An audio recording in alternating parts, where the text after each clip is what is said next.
بسم اللہ الرحمن الرحیم۔ السلام علیکم دوستو آپ دیکھ رہے ہیں نور ٹی وی یوٹیوب چینل۔ آج ہم بات کریں گے عاشق رسول صلی اللہ علیہ وسلم کے بارے میں۔ ایک یہودی نے اپنے بیٹے کو کہا، جاؤ سودا لے کر آؤ، تو وہ گیا۔ لڑکا راستے سے گزر رہا تھا کہ اس کی نظر حضور صلی اللہ علیہ وسلم پر پڑی، اور حضور صلی اللہ علیہ وسلم کی نظر بھی اس لڑکے پر پڑی۔ وہ وہیں بیٹھ گیا اور وہیں بیٹھا رہ گیا، اور دیر ہو گئی۔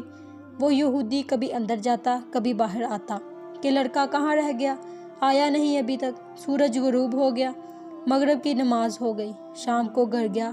باپ نے پوچھا، ارے نادان، اتنی تاخیر کی؟ باپ بہت غصے میں کہ بڑا نادان اور پاگل ہے، میں نے کہا تھا جلدی آنا، تم اتنی دیر کر کے آئے ہو، اور تمہیں سودا لینے بھیجا تھا، تم خالی ہاتھ واپس آ گئے ہو۔ سودا کہاں ہے؟ سودا کہاں ہے؟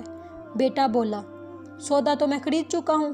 باپ، کیا پاگل آدمی ہو تم؟ میں نے تجھے سودا لینے بھیجا تھا، سودا تمہارے پاس نہیں ہے، اور کہتا ہے خرید چکا ہوں۔ بیٹا کہتا ہے، بابا یقین کریں، سودا خرید آیا ہوں۔ باپ بولا، تو دکھا کہاں ہے بیٹے؟ بیٹے نے کہا، کاش تیرے پاس وہ آنکھ ہوتی تو تجھے دکھاتا۔ میرا سودا کیا ہے؟ میرے بابا، میں تمہیں کیا بتاؤں، میں کیا سودا خرید لایا ہوں؟ باپ نے بولا، چل چھوڑ، رہنے دے۔ وہ لڑکا روز نبی رحمت صلی اللہ علیہ وسلم کی خدمت میں بیٹھنے لگا۔ وہ یہودی کا اکلوتا بیٹا تھا، بہت پیارا تھا، اس لیے کچھ نہ کہا۔ کچھ دنوں بعد لڑکا بہت بیمار ہو گیا، کافی دن بیمار رہا، اتنا بیمار ہوا کہ کمزوری اتنی ہو گئی، کروٹ لینا مشکل ہو چکی تھی، اور پھر قریب المرگ ہو گیا۔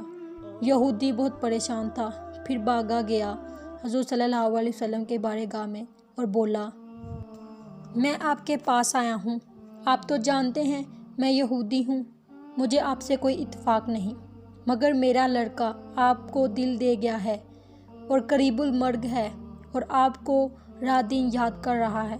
کیا ممکن ہے آپ اپنے اس دشمن کے گھر آ کر اپنے مشوق عاشق کو ایک نظر دیکھنا پسند کرو گے؟ کیا یہ آرزو پوری ہو جائے گی کہ وہ مرنے سے پہلے آپ صلی اللہ علیہ وسلم کا دیدار کر لے؟ وہ کسی اور چیز کی آرزو نہیں کر رہا۔ آپ صلی اللہ علیہ وسلم نے یہ نہیں فرمایا میں جاؤں گا یا نہیں جاؤں گا۔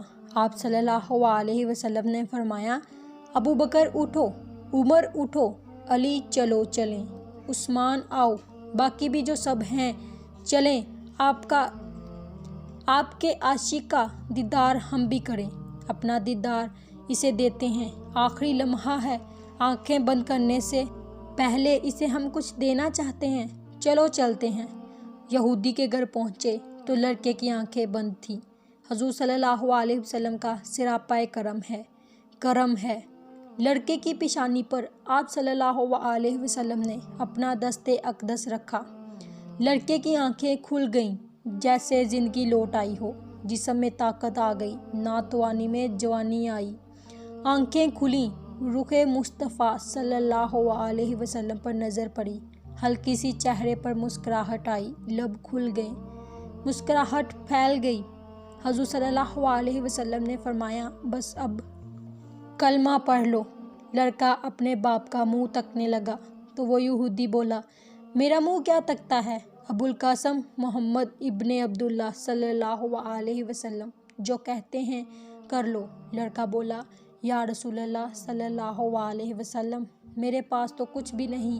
آپ صلی اللہ علیہ وسلم نے فرمایا، بس تم کلمہ پڑھو، میں جانوں اور جنت جانے، تم میرے ہو جاؤ، جنت بھی تو میری ہے، جنت میں لے جانا یہ میرا کام ہے۔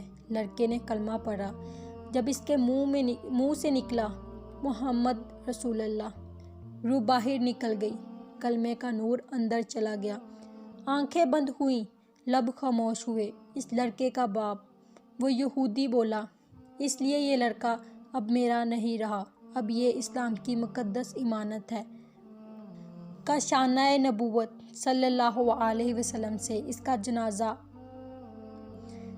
جنازہ اٹھواؤ، تب ہی اس کی عزت ہے، لے جاؤ اس کو، پھر